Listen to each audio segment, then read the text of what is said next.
Blackburn Rovers are fifth in the EFL Championship right now, 4 points ahead of seventh place. They just lost to Sheffield United in the quarter-final, unluckily to a absolute screamer by Tommy Dahl. They could have been to their first Wembley in ever because they've never done it in the new one essentially.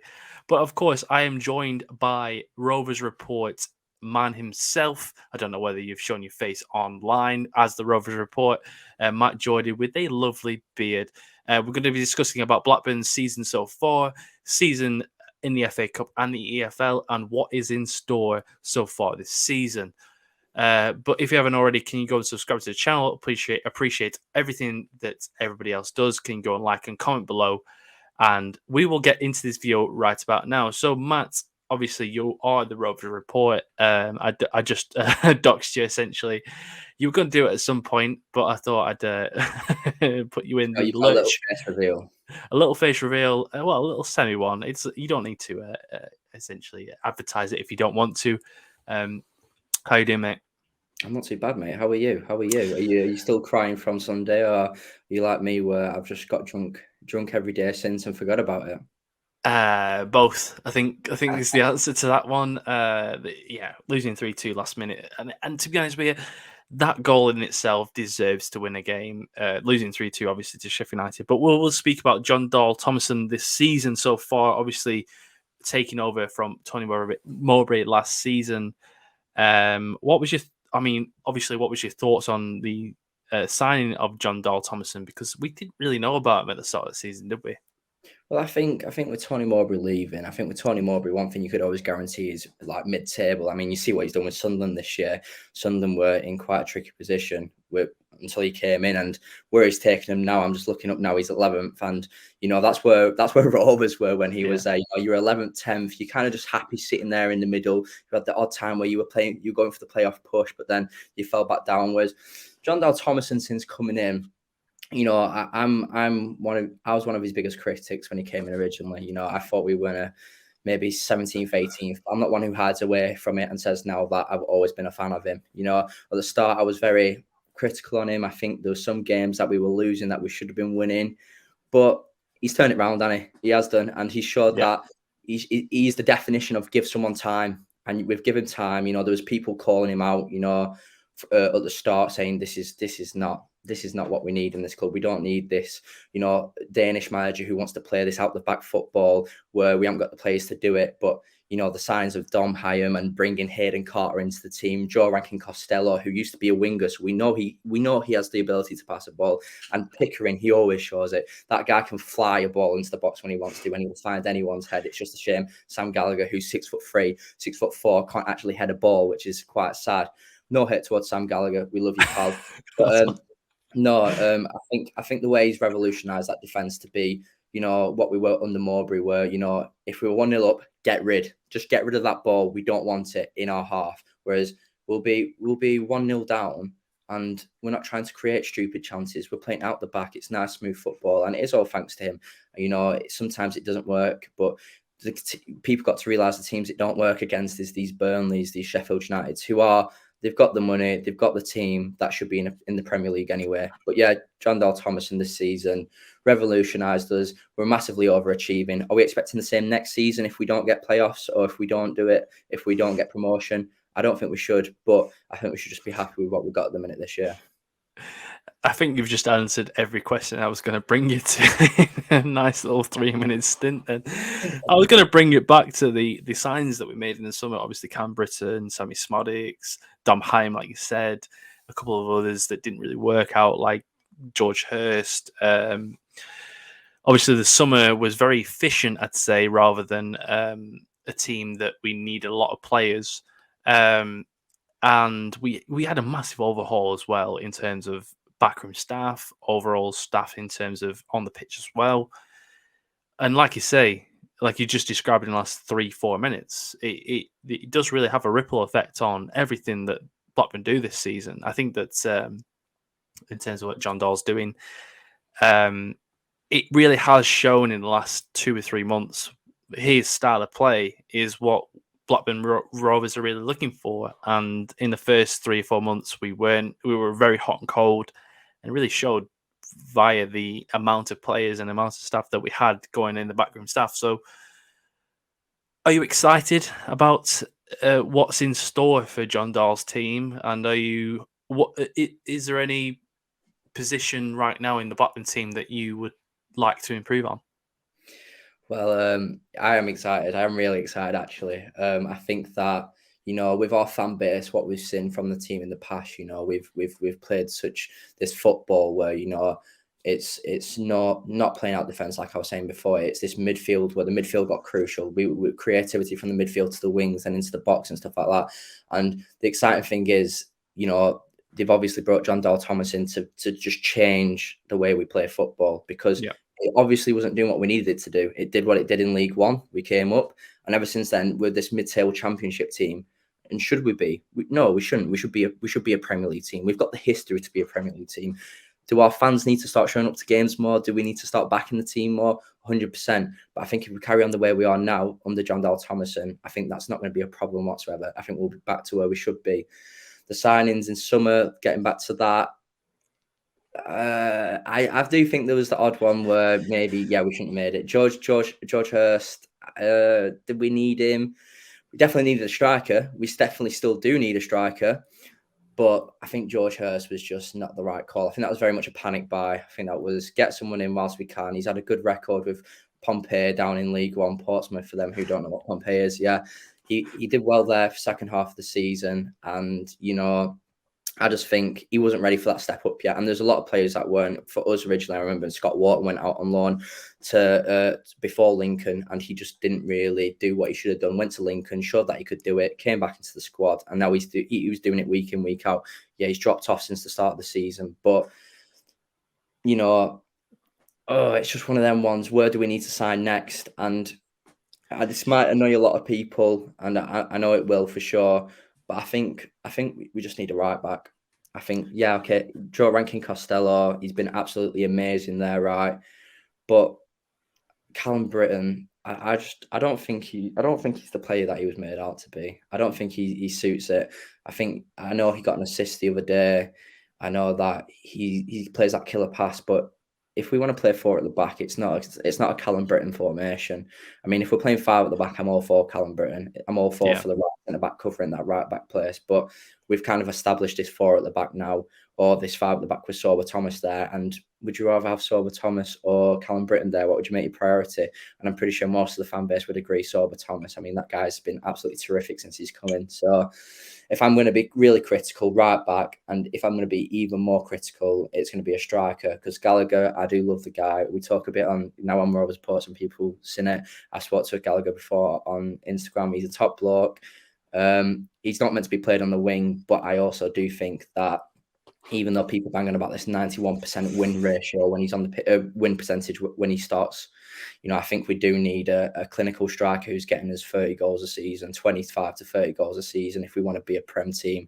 And I don't think Gallagher's got that, but if he's happy to be a backup, I'd love him to be a backup. Bring him on in the 70th minute, because he gives everything he's got on that pitch. I mean, him and Shami Shmodics, they chase the ball down like there's no tomorrow. I've never seen two players together play so well when it comes to chasing the ball down. And I think that's something that Brereton Diaz lets us down in a bit. I think he gets a bit lazy, but yeah, I think we've been terrific so far. And I think the only signs I could say are striker and right back. Yeah, I think this has probably been our best season since we came down from the Premier League in terms of position-wise, essentially. I think even before then, undersized, probably Mark Hughes days is probably the greatest time that we've had mentally anyway. I think in terms of actual games, I think this season has been the most we've ever had. It gets up to 60 games in a season for the first time ever. And when you said right back then, I was in a back five, Callum Britton makes sense. Back four, Joe Rankin Costello obviously is coming to himself this season. Obviously, he's had the rise of and that nobody else has had this season. And I think Sam Gallagher, obviously, he doesn't have the poacher's ability, but so he won't ever get 20 or 15 goals a season. But he does have the qualities that you don't quite see in a striker. And obviously, he's like you say, 91% every time they play is pretty much conclusive for him. But going into the Premier League, you need that striker that scores goals. Look at Ivan Toney. Look at the players that gone up to the Premier League, and you need those. So you're absolutely right between that. I'll ask you one more question. So obviously Blackburn are 5th in the league right now. It's obvious that you want them to be in the Premier League next season. How would you think that if Blackburn get promoted next season that they would fare out?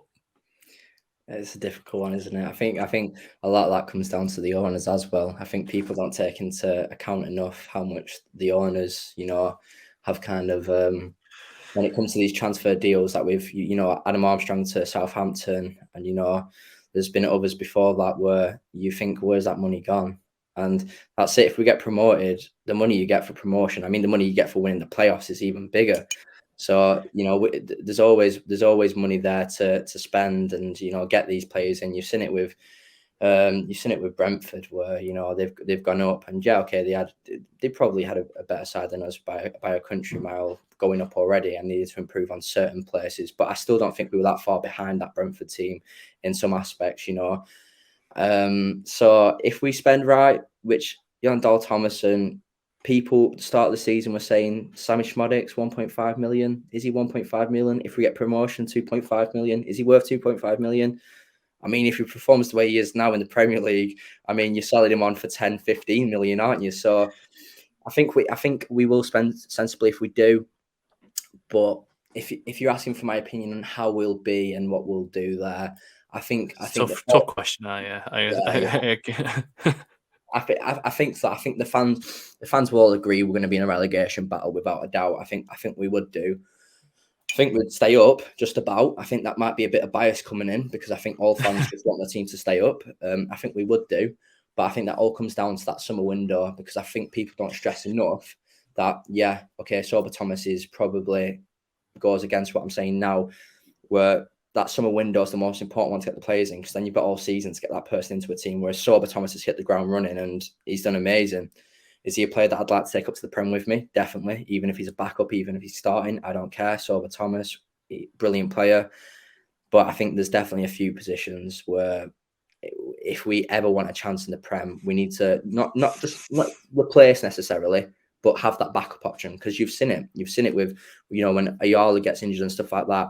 We bring these players in and we're strengthening there still, even when we bring these players in. But then what happens when Diaz gets injured? What happens when Gallagher gets injured? What do you do then? And then you think to yourself, when we get to the Prem, we need to strengthen up on that 100%. But like you said, to answer your question, I think we'd just about survive relegation. But I think most of it comes down to how much we're given from the actual playoff win in the end. I think ultimately it comes down to how you spend it rather than who you spend it with. Look at when Brighton went up. Look at when Brentford went up compared to the teams that try to play when they're in the Premier League. You've got to have this more methodical style of play when you go up to the Premier League. So Brentford with this style of play with Ben Rama and Maupay and all them, and Jota and all them, like the fluid front four. You get to the Premier League, you've got to have a sturdy back four, back five, and you've got to really realise that the Premier League is a completely different ball game to the Championship. You can play the way you want to in the Championship, but when you get to the Premier League, you've got to realise that you're playing against Man City, Man United, Arsenal, Liverpool, all these teams. You've got to have a really good back line. And I think that is the key to it. Look at how Burnley were. I'm sorry to say this. Look how Burnley were the last 10 seasons before they went down. That is the key to how you survive in the Premier League. You've got to have a good back four and a good midfield. Dog, mate. Do you know how Man City battered Burnley 6-0 the other day? Yeah, and I don't care if this irritates Burnley fans. I don't think we'd get beat 6-0. I don't think we'd get beat. I don't think we'd get beat anywhere near 6-0. I don't think we'd score, but I think we'd keep it 2-3. I think we'd still get beat. But one thing with Burnley is they've got this attacking style of play that, perfect. In the Championship, you're beating teams left, right and centre. But when you take that step up to the Premier League against the big dogs, you've got to learn sometimes. You're not ready to play that attacking style of play football. You've got to hold that line and hope your chances come. And I think if we played against Burnley, the position we're in, we're very humble compared to a lot of Burnley fans I've spoken to. I think we know we'd just sit back with 90 minutes of football, they'll have 80% possession, and it would be one of them games where they score a couple and beat us, or we have that one counter-attack and then we go, bam, for out, we're sitting back, we've scored one now. And I think that's where, I know Vincent Kompany's trying to adapt the style with them, but I think that's somewhere we won't mess up. And I think Sheffield against Manchester City, they'll give Manchester City a better game than Burnley did, because they know when they need to sit back and take it. Yeah, I think that Kompany's style of play against Man City was very naive. Let's just try to do Man City, but without the Man City players, essentially, and that's a whole different debate, isn't it? And I know that I agree with you. I think that when obviously Burnley will get promoted, when they go up, they need to like you say, it needs to go with this more pragmatic style of play. But just before I leave, obviously you are the Rovers Report. Is there anything that you would like to plug before we leave? That's the question I've got. Just to the actual Rovers Reports, who has his page. I'm not the Rovers Reports. I'm sorry. Rovers Report. Just in case he's watching, because I don't want to take any credit away from your account. You are the Rovers Reports, whereas I'm Rovers Reports. But yeah, one thing I'd like to plug is the Instagram, obviously, Rovers Reports, TikTok, believe it or not, Rovers Reports. Yeah, Pierce. But yeah, I'd like to plug that. If hopefully it is just Blackburn fans are well, not only, but hopefully Blackburn fans are watching and you've not seen the page before. We try and get as much out as possible there, all the latest news. We try and get there before people. Sometimes I don't, sometimes we do. That's how it works. And yeah, I bring all your match day content. I do a vlog on each one, unless we lose, and I don't even bother putting them out because it's so depressing. But yeah, I just want to say cheers to Dom here. Well, that way, yeah. Without Dom, I don't think the page would have blew up as much as it did at the start. He did a lot of editing for me. So, Dom, thank you. And yeah, cheers for letting me on the channel and talking about Rovers. Hopefully we can do some more stuff together later on in the year. Yeah, absolutely. I completely forgot I did that stuff. To be honest, that was a while ago, wasn't it? I to save my ass where I had absolutely nothing for the game to do a preview on, and he'd be like, "I'll just whip this up for you if you want to put it up." Yeah, mate, I love it, mate. Likewise, mate, and hopefully, like we say, we're at Wembley in the playoff final, and like you said on Rovers chat as well, that we could even get to the top two. So if you haven't already, I don't doubt that. I don't doubt that at all. If you haven't already, can you go and subscribe to the channel? If you haven't already, can you go and follow the Rovers Reports on Instagram, not Vero, yeah. I'll put it in the description below. And I hope you all have a lovely day, because obviously, why not have a lovely day and have a lovely week? Because Blackburn are 5th in the table and we are flying right now, to be honest with you. This is probably the first ever video I've ever done properly on this channel about Blackburn Rovers fully. So yes, and I will see you all very, very soon. So have a good day, guys. Cheers, guys. Peace.